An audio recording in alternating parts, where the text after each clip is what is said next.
Si, saison après saison, la mode va et vient sur les podiums du monde entier, il lui suffit de s'inviter dans les murs d'un musée pour aussitôt revêtir un caractère intemporel.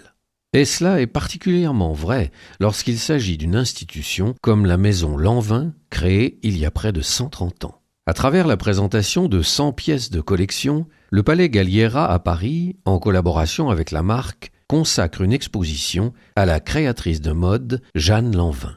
Cette rétrospective permet d'appréhender un style qui doit sa longévité à son approche visionnaire de la couture. Pour comprendre l'histoire de cette prestigieuse maison, il faut avant tout s'intéresser à la femme qui est à la source de tout.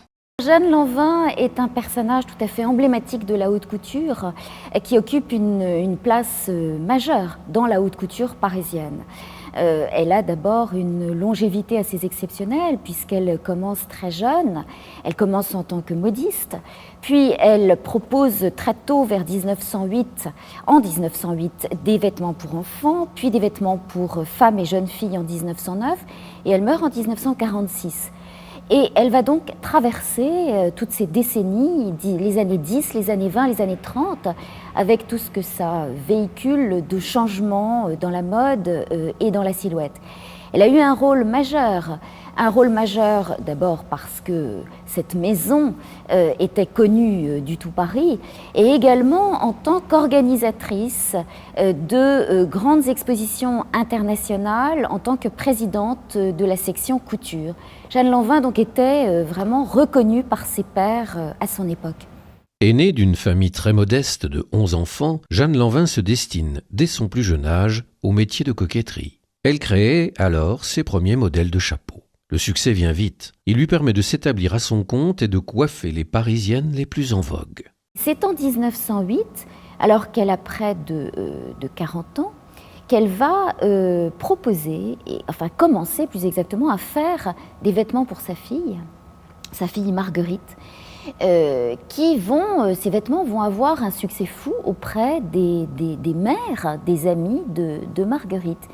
Et donc, à la lumière donc, de ce fait, Jeanne Lanvin décide d'ouvrir un département enfants, suivi en 1909 d'un département pour femmes et jeunes filles. Et donc, le succès est très très vite au rendez-vous. Pour qu'une telle exposition puisse voir le jour, il a été nécessaire de manipuler les robes avec grande précaution. Albert Elbaz, directeur artistique chez Lanvin, a pensé une scénographie faite de miroirs insérés dans des pupitres pianos, permettant aux modèles les plus fragiles de ne pas subir de manipulations intempestives. De nombreuses robes ont pu être présentées sur mannequin grâce à un long travail de restauration. Une des restaurations les plus spectaculaires concerne une robe en lainage rouille qui est présentée dans cette galerie, dont les épaules sont complétées de boules, et certaines de ces boules manquaient. Elles ont été restituées, restaurées, et on a fait un gros travail de teinture pour retrouver donc la couleur initiale. Par ailleurs, beaucoup de ces robes sont présentées à plat, ce qui donc évite des manipulations intempestives. Les robes présentées à plat sont souvent les plus lourdes, les plus fragiles.